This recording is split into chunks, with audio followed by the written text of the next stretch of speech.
አባባል ስርዓትን ማወቅ ድምጻችንን እንዴት ነው የምንጠቀመው? እያንዳንዱ የግዕዝ ቃል ላይ የምንጠቀመው ከአንደበታችን የሚወጣው ድምጻችን ምን መምሰል አለበት? እንዴት አይነት ድምጽ ነው ማውጣት ያለብን? ለምን አይነት ቃል ምን አይነት ድምጽ እናወጣለን የሚለውን ነገር የሚያሳየን ነው ማለት ነው ሁለተኛው። ስለዚህ በዋናነት የሰው ልጅ የሚያውቃቸው ዋናዎቹ ፊደል ላይ ያሉትን የአቀማመጥ ስርዓትንና የድምጽ አወጣጥ ስርዓትን ነው ማወቅ ያለበት ማለት ነው። እነዚህ ሁለቱን የሚያውቅ ሰው ግዕዝን ማንበብ ይችላል ማለት ነው።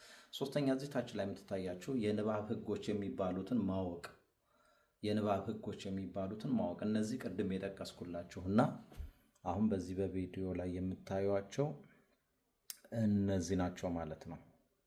እነዚህ እዚህ ጋር የምታዩቸው ማን ናቸው ማለት ነው?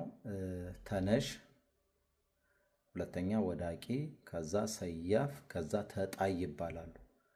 በቃ ግዕዝን ለማንበብ ዋናዎቹ እነዚህ ናቸው። ሌሎቹ በራሳቸው ጊዜ ሊመጡ የሚችሉ ነገሮች ናቸው። ያን ያህል አሳሳቢ አይደሉም። ዋናዎቹ ግን እነዚህን ማወቅ ነው።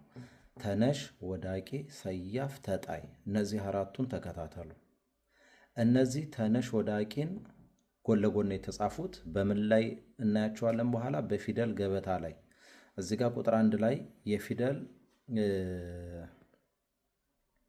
የፊደል የቃላት የአቀማመጥ ስርዓትን ያልኳችሁ ላይ የምናያቸው ናቸው እነዚህ ማለት ነው። እነዚህ ተነሽ ወዳቂ በአንድነት ፊደል ገበታ ላይ የፊደል ገበታ ማለት ይሄ ከላይ የምታዩት እዚህ ጋር ያለው ይሄ ሀሁ ያለበት ፊደል ማለት ነው የፊደል ገበታ ማለት። ሰያፍ ተጣይ ማለት እሱን ደግሞ አሁንም በፊደል ገበታ ላይ ይሄን ሰያፍ ተጣይ በፊደል ገበታ ማለት የትኛው ማለት ነው? ከላይ ያለውን ይሄ ፊደል ገበታ የምታዩትን ሀሁ ያለበት ላይ ማለት ነው። ዝቅ ስትሉ ደግሞ በቀይ የተጻፈው አሁንም ያው ነው።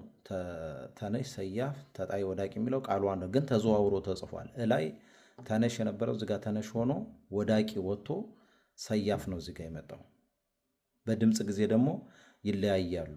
ፊደል ገበታ ላይ የምናውቃቸውን እዚህ በድምጽ ላይ ደግሞ የየራሳቸው ድምጽ አላቸው ማለት የየራሳቸው ሲባል እዚህ ጋር ተነሽና ሰያፍ በድምጽ ይቀራረባሉ።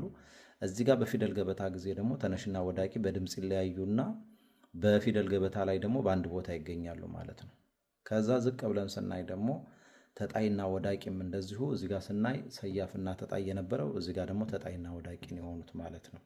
ማን መጣ? ተጣይ መጣና ወዳቂን ደግሞ ከዚህ ከላይኛው መጣ ማለት ነው በድምጽ ጊዜ እና እነዚህ እንዴት ናቸው የሚለው በቀጣይ እዚህ ፊደል ገበታ ላይ በምናይበት ሰዓት ላይ የፊደል ገበታን ጨርሰን ወደ ድምጽ ስንመጣ ነው እነዚህ በቀይ የተጻፉትን የምናየው። ለዛሬው እዚህ ላይ ይበቃናል። ተከታተሉ።